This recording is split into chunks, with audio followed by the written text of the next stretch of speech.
My name is Magdalene Sol, a recovering addict. Magdalene Zul is one of 76 inmates at the Belize Central Prison who completed the rehabilitation program offered at the Ashcroft Rehabilitation Centre.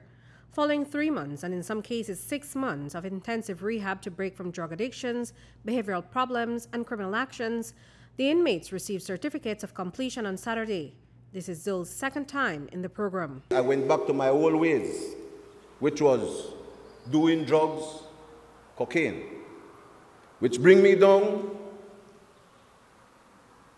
find it difficult to maintain my family and my habit, and I get caught up with the law again, and I'm once more at the Kolbe Foundation. So I'm back again in ARC, doing another time and graduating for the second time. And I will pray to God that this be the last time. What the program have taught me, that if I work the program, I will not come back to jail no more. I will not do the things that I used to do. I would like to encourage Mr. Burns and all those that are helping the people to make ARC successful. Don't get discouraged. If any individual goes wrong, it's not the fault of ARC, it's the individual itself. While Zul struggles with his addiction, one of the aims of the rehab program through the Kolbe Foundation is to help inmates to not become repeat offenders. The therapeutic and learning aspects of the rehab program also prepare inmates for eventual reintegration into society. We are serious about changing lives. We are serious about seeing you stay out of the prison. All right? We want to see yourself, we want you to see yourself as valuable human beings.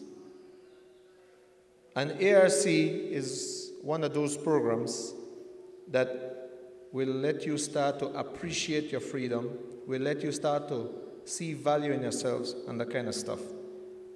ARC also teaches you skills, and it teaches you to live more ambitiously and more responsibly. Kenrick Burns, director of the ARC, explains how the program works and how it helps inmates through a cognitive behavioral therapy called New Direction. The teachings also use a 12-step program to help keep participants accountable. We have a curriculum called the New Direction, and what the New Direction does, it gives them an opportunity for them to address any kind of criminal behavior, criminal thinking, we call it the criminogenic needs of the individual. The New Direction addresses those issues there, different challenges that they may have. It also gives an opportunity to learn a little bit of life skills. You know, a lot of time we go through life and it teach them how to handle stress and stresses and stressors. You know, the mind they learn how to do that. It also has a component in it to teach them conflict resolution, how to deal with conflict, diffuse conflict, and also effective communication to get better results from how you communicating and get positive results from that. Step 1 to step 4, teach them how to trust God. We all come to the point to trust God. 5 to 8 said, we call it limpeza de casa. It simply means to clean house. Clean house, be able to get rid of all of those things that may have you in the position that you're in. And step 9 to 12 is to go back and teach others what you have learned. I've been redeemed by the blood of the Lamb. By the blood of the Lamb. I've been redeemed. I've been redeemed by the blood of the Lamb. Stefan Anderson is one of the successes of the ARC. He was in prison in his early 20s. He participated and completed the program. Anderson says the teachings helped him when he came face to face with his father's and brother's killers. Reaching at ARC was a complete change. I was totally out of my comfort zone. It was like taking a pig out of the mud. And I wanted to go back to the mud so bad. I couldn't handle 3 minutes bathing, silent zone, staying in a class, sitting down, folding your hands, humble pass. I couldn't handle it. Eventually, it makes you surrender.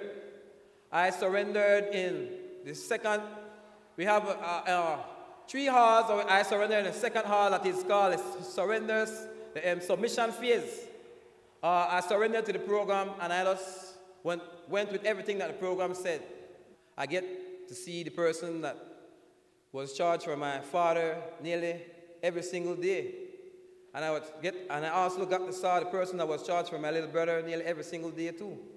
And that person lived no way far from me. I even go play basketball across with them.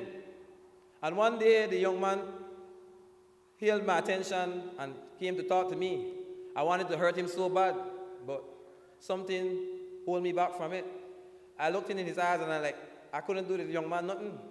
I always remember what Mr. Burns told me about I over E, intelligence over emotions. So I took my intelligence and I put it over my emotions. And I took the young man's hand and I hold it tight and I gave him a firm hug and I told him, hey man, I forgive you. I really forgive you. You know? Reporting for News 5, I'm Andrea Polanco.